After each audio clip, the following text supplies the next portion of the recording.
Tēnā koutou katoa. Ko te tihu kahukura te maunga, ko Apawaho te awa, no Otatahi ahau, ko Jansen Takawingoa whānau, ko Chris Takawingoa. So it's really great to be here with you today. I'm Chris, based in Otatahi, Christchurch. My mountain is, the mountain I sit under right now literally is Castle Rock, which is in Heathcote Valley in Otatahi, and the Pawaho River is just down over there.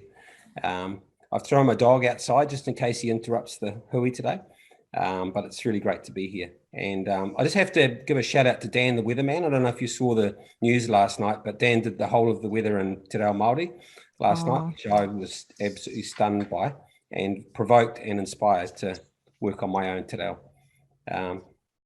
So yeah, Te Wiki o Te Reo Māori, what a fantastic celebration. So Anna, you okay if I share some slides? Yeah, you go for it. To be fair, I always find, I mean, we're used to Zoom, but I always find it a little bit sort of one way. So I apologize that I can't see you that well and interact with you, but let's do the best we can with the virtual world we live in. So leaderful communities. So this is where I'm sitting right now, actually, in Heathcote Valley in Christchurch.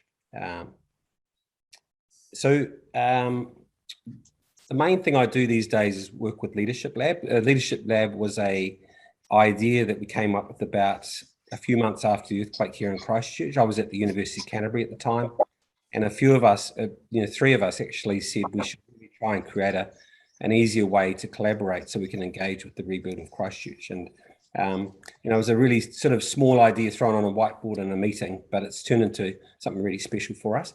I've left the university about 10, 12 years ago now. 10 years ago, and we're still working on the rebuild of Christchurch.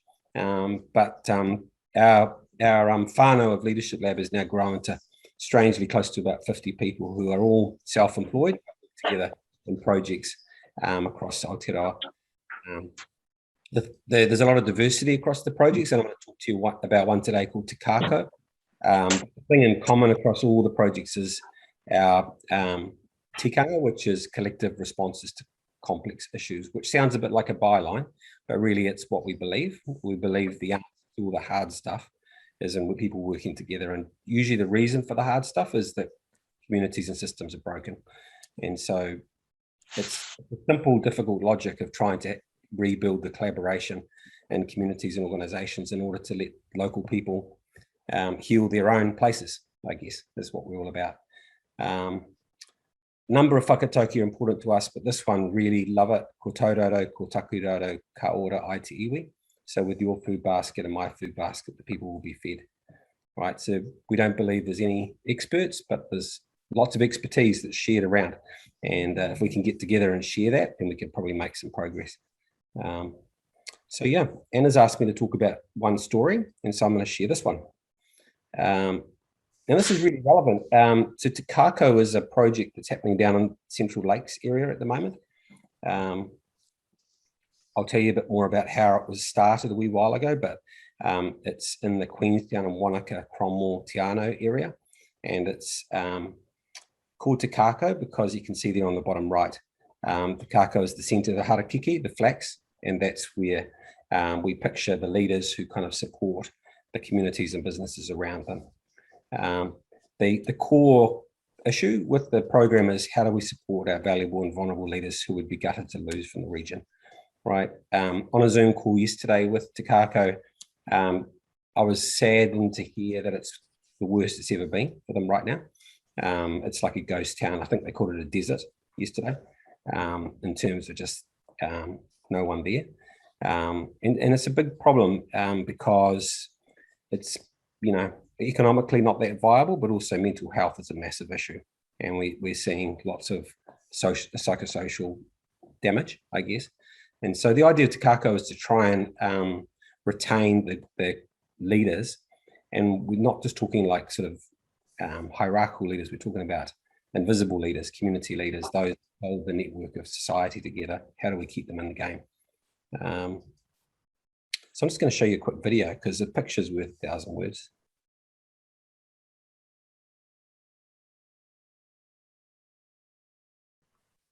So hopefully that gives you a bit of a picture of the special thing we're involved with down there. We're extremely honoured to be working alongside the local people down there. Here's a bunch of them here, and what's really lovely about it is it's what we call community-minded business leaders and business-minded community leaders. The genesis of this program was actually the economic development part of the Queenstown Lake District Council, who put out a tender for, funnily enough, what they called it was talent retention. Which I don't like that word very much because it implies there's non-talent as well as talent. So we saw this and kind of turned our noses up at it, but we did go through the process of engaging with the council. And quite interesting, if you've done a tender before to government, you know that one of the big questions they ask you is your proposed solution, which is a massive problem for us because we believe there is no way of knowing the solution as an outsider, but also you don't know the solution from the beginning. All you can do is create the conditions for the solution to emerge as you go. So how do you write that in a proposal to a person you haven't met in the council? So we said in our proposed solution, we don't have one, to be frank, but we probably could help you with a process that would lead to a really funky solution, but it's going to require you to partner with us and to bring a lot of local leaders into that design process. I don't know what the council thought of that initially, but thankfully they finally, through a number of interviews and whatever, decided to engage with us. And this just led to this really, really neat engagement. Te Kakau is different than anything we've done before. I mean, we run the LINK project, the Leadership and Community project here in Ngātahi, and some of the aspects of that have been sort of adopted down there, but things are quite different. When we first went down there, we spent what we call it phase one. We spent that talking in one-on-one conversations over coffee and small focus groups with about 60 people across Queenstown and Wanaka, and just trying to find out what's it really like, and what are some of the impacts on you and what would potentially be useful. And short of bringing the tourists back, which we couldn't do for them, there was a lot of things that came out of that. And one of the biggest things was disconnection. People felt disconnected from community. They felt disconnected from their own families, disconnected from work, and in some ways disconnected from themselves, like kind of a crisis of identity. Like what am I doing? Why am I here? Should I leave? That kind of thing. And so phase two of the program, we decided after phase one should be nurturing the individuals. And so that led to about 100 people getting strength finder coaching, Clifton strength coaching. And you know what, for about a third of the people, they'd never ever had a coaching session before, and so that was pretty special. It wasn't just about how your work's going. It was wide ranging. How's your family? How's your well-being? How are you sleeping at night? Where are your strengths and how to fit with the situation, and where can you find resilience? So that was phase two. And so 100 engagements going across all around the place. And then phase three, which we're in now, was bringing people together. And so the video you saw was the first hui where we brought them all together in July. And if I just, pretty interesting actually. I just need to explain in the few minutes I've got here that when we thought about who to include in this program, in phase one, this is what came out of it. So you can see the 6 different categories. Very diverse. So out of the 100, 30 of them were from the Māori community. About 20 were from business owners in Queenstown. About another 20 from Wanaka community and business sector. But also this amazing network called the Queenstown Lakes Women Network, which is actually a Facebook group of 1,300 women. And so we gave 15 places to that group to strengthen those emerging leaders within that network, because you can imagine how influential that group is in terms of leadership, but also well-being. Yeah, so a really diverse group of people individually working and brought them together. And what you saw in the video was this hui. And the themes of the hui were here: whanaungatanga, manaakitanga, and mahitahi. So whanaungatanga as in let's build relationships with each other.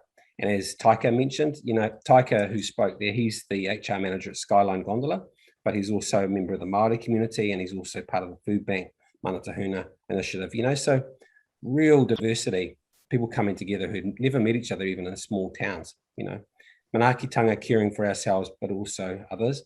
And then mahitahi, which is where we're now going, what kind of collaborations could we build to actually support ourselves now, but also, you know, the future of Queenstown and Wanaka. You know, we really need to get away from mass tourism. We need to think about different ways that are more sustainable, and that's a big conversation.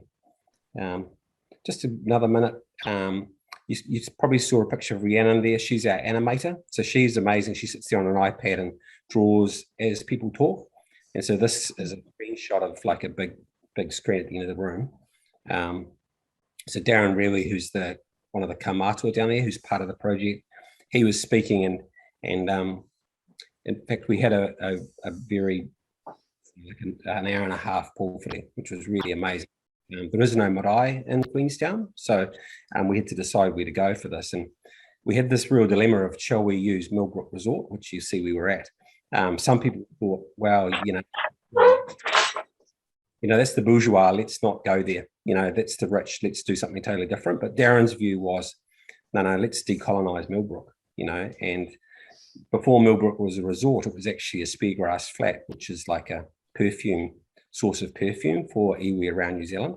And so he basically was able to set the scene around what this place actually means beyond a hotel, you know, and look up at the mountains and all the different directions. Another thing we did is, like most places, Queenstown Lakes has a vision statement. You know, Christchurch has one, probably every city has one. Generally, they're a bit dusty in the files somewhere, but this vision was created about 4 years ago in the region with these 8 aspects, and we loved them, and we thought they needed to be revisited and enhanced. So part of what they did is this process here, where we looked at 8 aspects of the vision and thought, you know, how is that relevant to a COVID environment we were at? Big focus on bicultural practice as well, and there's a real hunger down there for understanding what that might mean. This last slide is really just thinking about emerging possible futures. So we're now working with them in these little collaborations, and we have another big hui in November. Kind of linking that to seeing where this is going. Obviously another lockdown's come along, and it's actually very difficult, as I said. So actually, truly, we don't know what the right answer is now. But we do know we're in partnership with good people, and together we can figure this out.